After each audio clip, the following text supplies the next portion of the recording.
빌립보서 2장 1절에서 4절 말씀. 다 찾으셨으면 자막을 보셔도 되고요. 함께 한 목소리로 1절부터 4절까지 읽도록 하겠습니다. 시작.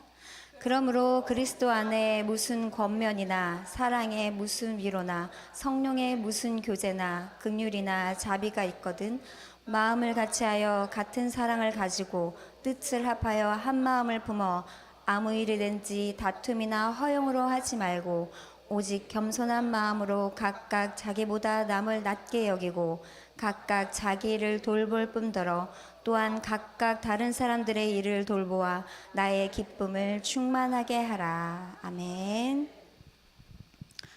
네.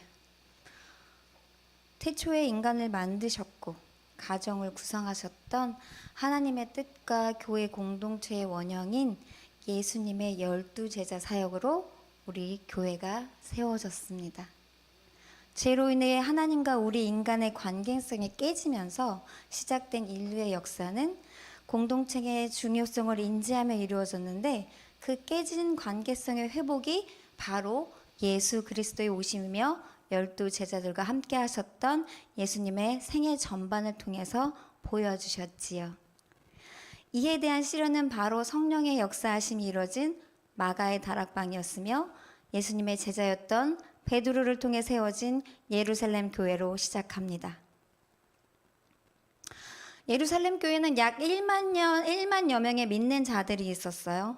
이들은 단 한 번도 한 곳에 모이지 못했습니다. 왜냐하면 모일 수 있는 여건과 환경이 만들어지지 않은 상황에서 믿는 자의 집을 중심으로 교회 공동체가 세워질 수밖에 없었어요. 왜냐하면 유대교 박해가 시작됐고 로마의 박해가 더 극심해진 그 상황에서 뿔뿔이 흩어질 수밖에 없었던 디아스포라가 형성됩니다. 그래서 한 군데서 모여질 수 없었어요. 그렇게 박해와 탄압으로 흩어졌던 교회 공동체가 소아시아와 그리스 로마를 거쳐서 셀 수 없이 많은 공동체가 세워졌으며 이를 통해 오늘 교회 공동체의 모체가 된 것입니다.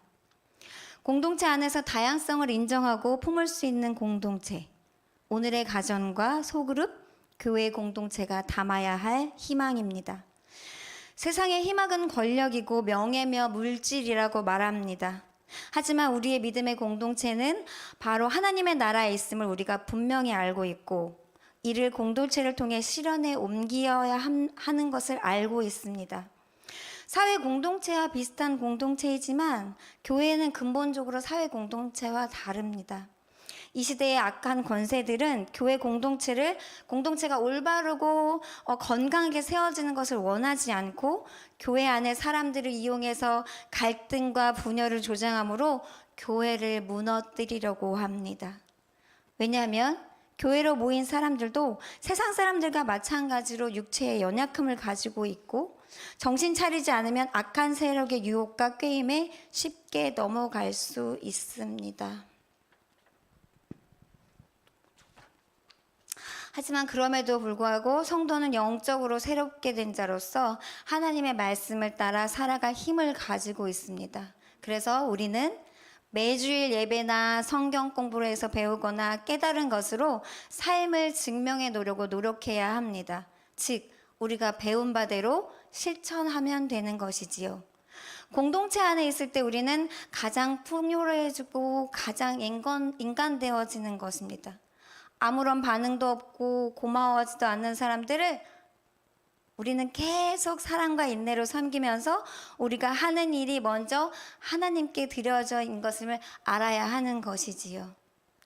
우리는 공동체 안에 있을 때 비교의식이 얼마나 심해지는지 저는 알고 있습니다. 왜냐하면 바로 저한테 그런 경향이 있기 때문이지요. 내가 어떤 사람이든 남들보다 뒤처진다고 생각할 만한 조건은 수없이 많지요. 원하는 것을 더 많이 얻은 사람, 공부를 잘하고 주목받는 자녀를 둔 사람, 의견을 내면 더 잘 수렴이 되는 사람 등등 수많은 사람들이 떠오릅니다. 불공평이라는 악의 영이 매일 저녁 식탁 주변을 서성이며 우리를 바라보고 있는 것이지요. 그토록 치열한 공동생활에서 비교는 위태롭게 분열을 일으키며 습관으로 자리 잡을 수 있습니다. 어떤 환경과 어떤 사람에게 헌신한다는 것은 시련과 갈등도 견뎌낼 수 있는 관계를 형성하는 것인데요. 종종 사람들은 교회 공동체에 들어왔다가 뿌리를 내리기 전에 떠나갑니다. 언제든 이동할 수 있는 개념과 선택적 사고방식이 결합해서 사람들은 상황이 어려워지면 언제든지 떠나갈 가능성이 높은 것입니다. 공동체 생활을 오래 하면 할수록 중요한 것은 문제의 해결이 아니라 그들과 끈기 있게 살아가는 법을 배우는 일임을 알아야 하는 것이지요. 문제들은 대부분 해결되지 않는데요.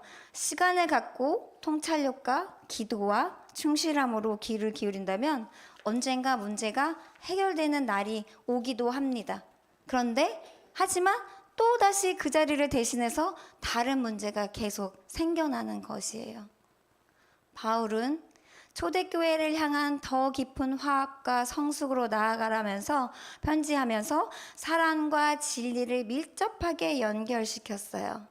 사랑 안에서 진리를 말하는 것은 범사에 그리스도에게까지 자라나는 것이 핵심이라고 본문은 말합니다. 진실함은 어려운 것을 말하는 것뿐만 아니라 온유함과 겸손과 인내로 전체 그림을 이해하는 것이에요. 공동체로 산다는 것은 하나로 산다는 것입니다. 고린도 1장 12절에 내가 이것을 말하거니와 너희가 각각 이르되 나는 바울에게 나는 아볼로에게 나는 게바에게 나는 그리스도에게 속한 자라 한다는 것이니 라고 말하고 있어요. 이 부분에서 사도 바울은 아주 강력하게 고린도 교회에게 권면합니다. 중요한 것은 그 권면이 우리 주 예수 그리스도의 이름으로라는 것이에요. 사역자에게 가장 큰 권위가 무엇일까요? 리더들에게 종종 찾아오는 유혹이 무엇인가요? 주님의 이름이 아닌 나의 권위를 찾고 있지는 않나요? 교회에서 일어나는 많은 싸움은 선과 악의 대결이 아니에요. 하나님보다 자신이 앞서려는 교만이 문제인 것입니다. 고린도 교회의 분열은 사도 바울을 지지하는 사람도 있고 그를 비난하는 사람도 있었습니다. 사도 바울이 개인 자격으로 이야기한다면 문제의 해결이 없었을 것인데요. 여러 가지 생각으로 갈라져 있는 이들에게 사도 바울이 할 수 있는 권면은 예수 그리스도 이름만으로 가능하다는 거예요.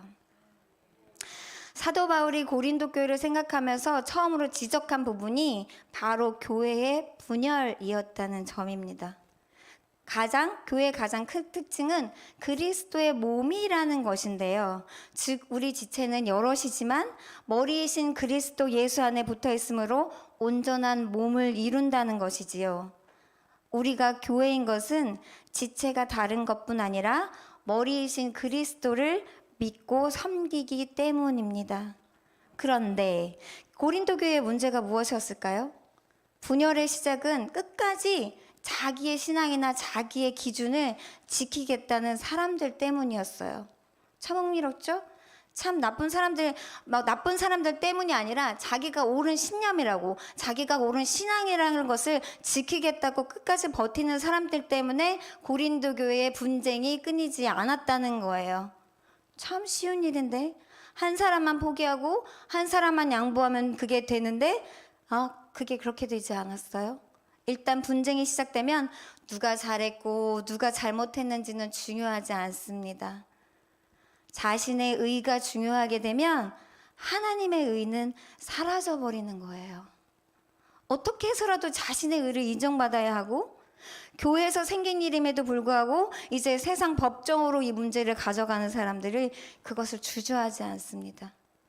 그 문제를 해결하기까지 많은 사람들의 가슴에 멍이 들고 상처를 입습니다. 그러면서 예배 시간에 단일화하고 신실하게 예배를 드립니다. 그러면서 마음이 맞지 않는 사람하고 절대로 예배를 같이 드리지 않아요. 그리고 자신은 주 안에서 승리했다고 말합니다. 그 승리를 하나님도 기뻐하실까요? 이 교회의 싸움을 보고 사도 바울이 아픈 권면을 하고 있다는 게 들리시나요? 형제들아, 내가 우리 주 예수 그리스도의 이름으로 너희를 권하노니 모두가 같은 말을 하고 너희 가운데 분쟁이 없어 같은 마음과 같은 뜻으로 온전히 합하라 라고 고린도 1장 10절에 말씀하고 있어요. 사도 바울의 마음이 아픈 것은 교회가 분열될 때 그리스도의 몸된 교회가 찢어지기 때문이라는 거예요. 그러면 아주 쉽게 생각해 볼까요? 교회의 분열을 부추기는 것이 누구일까요? 반대로 교회가 하나 되기를 원하시는 분은 누구일까요?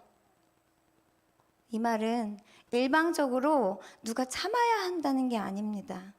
적어도 우리가 그리스도의 몸된 교회에서 성령의 인도하심으로 따라가는 공동체라면 일방적인 참음과 인내의 문제가 아니라 전체 교회의 구성원이 그리스도의 몸된 교회를 생각해야 한다는 말이에요. 참 답이 없는 답답한 해결책일 것 같지요. 이것은 상대방에 대한 비난이나 책임 전가에 대한 차원이 아니라 내가 한 마음을 품고 위해서 어떻게 기도하고 어떻게 노력했냐를 묻는 것 아닐까요? 교회는 예수 그리스도의 이름만이 드러날 때 교회입니다. 어떤 사역자도 그리스도의 능력을 대신할 수 없습니다. 고린도 교회 예를 보면 자신의 신분을 주장하는 사람들이 있었어요. 왜 그럴까요? 사실은 자신이 다른 사람보다 우월하다는 것을 드러내고 싶은 자만심이 없었던 거예요. 교회 안에 가장 무서운 것이 자신의 자만심을 드러내는 곳이라는 사실을 분명히 지적하고 있는 것이에요. 먼저는 고린도 교회들이 그렇게 말했어요. 아볼로에게 속한 자라고 주장하는 사람들이 있었어요. 바로 고린도 교회의 지도자는 아볼로였으니까 자신들이 실세라고 주장하는 사람들이 있었던 거예요. 그리고 또 한 부분은 게바에게 속하였다고 주장하는 사람들이 있었어요. 초대교회 예루살렘에서 베드로가 설교할 때 하루에 3,000명, 5,000명씩 세례를 베풀었을 때 거기에 있었던 사람들이었을 거예요. 그들에게 초대교회 부흥의 현장에서 예수님의 수제자였던 베드로에게 세례를 받는다는 것이 얼마나 놀라운 일이었겠습니까? 또한 이들 중에서는 또 바울파가 있었어요. 바울이 고린도에서 교회를 세우던 1년 6개월 동안 직접 바울에게 세례를 받았던 사람들이 있었던 거예요. 스스로 고린도 교회의 원조를 자처하는 사람들이었겠지요. 그리고 놀라운 일은 예수파도 존재했습니다. 아마도 예수를 직접 모았던 사람들이었겠지요. 그들은 얼마나 큰 권위가 있었겠습니까? 그런데 이들은 스스로 주장하는 권위, 누구에게 속하였다는 우월됨이 교회의 하나됨을 해치고 있었다는 거예요. 저희가 바자회를 했어요. 무엇을 위한 바자회였냐는 거예요. 어떤 목적을 향해 가는 바자회였냐는 거예요. 교회에서 모든 행사에서 잘하자고 목소리를 높이는 건 정말 위험한 일입니다. 그 목소리를 높이는 것 자체가 하나님 보시기에 아름답지 않다는 거예요. 우리를 미혹하는 영에게 속여가는 행동이라는 거지요. 유진 피터슨 메시지 성경에서 이런 말이 있습니다. 서로를 배려하는 법을 익히고 공동체로 살아가기에 힘쓰십시오 라고 말하고 있어요. 하나님이 교회에 가장 큰 해악을 끼치는 부분이 바로 이 부분인 거예요. 주님을 전한다고 하면서 사실은 자신의 추종자를 만드는 사람들이 있었던 거고, 아니 주님을 믿는다고 하면서 주님을 전하는 사람들을 주님으로 따르는 사람들이 있었다는 거예요. 교회는 예수님을 주와 그리스도로 고백하는 자들의 모임입니다. 동일한 신앙 고백을 바탕으로 하나님 나라를 소망하는 신앙 공동체입니다. 아까도 말씀드렸듯이 사회 공동체와 비슷한 유형의 공동체라고 생각할 수 있지만 교회는 근본적으로 사회 공동체와는 달라요. 에베소서 1장 22절 23절에는 교회는 예수 그리스도가 피로 사신 것이며 하나님이 그 예수님을 교회의 머리로 삼아 만물 위에 세우신 것입니다. 교회의 본질적인 위상은 현재 지금 추락하는 교회의 실상과는 방향성이 다르고 교회 그 자체로 거룩하고 존귀한 것입니다. 하나님이 공동체를 주신 이유는 힘을 합쳐서 재회에 대항하고 승리하고 서로를 섬겨가라고 만드신 거예요. 우리는 어떻게 하고 있습니까? 우리는 어떤 자리입니까? 제게 은혜가 됐던 것은 저희 아이들이 바자회를 하면서 한 명도 빠지지 않고 그 헌신의 자리에 다 자기가 하겠다고 한 자리에서 자기의 일들을 막 하고 있다는 거예요. 아, 이 아이들도 헌신의 자리가 어떤 자리인지 알아간다는 거예요. 그게 하나님이 기뻤을 것이고 저한테도 기쁨이 되었던 거지요. 오직 교회 대신 예수님을 바라보고 서로 세워가는 새로운 공동체가 되시길 간절히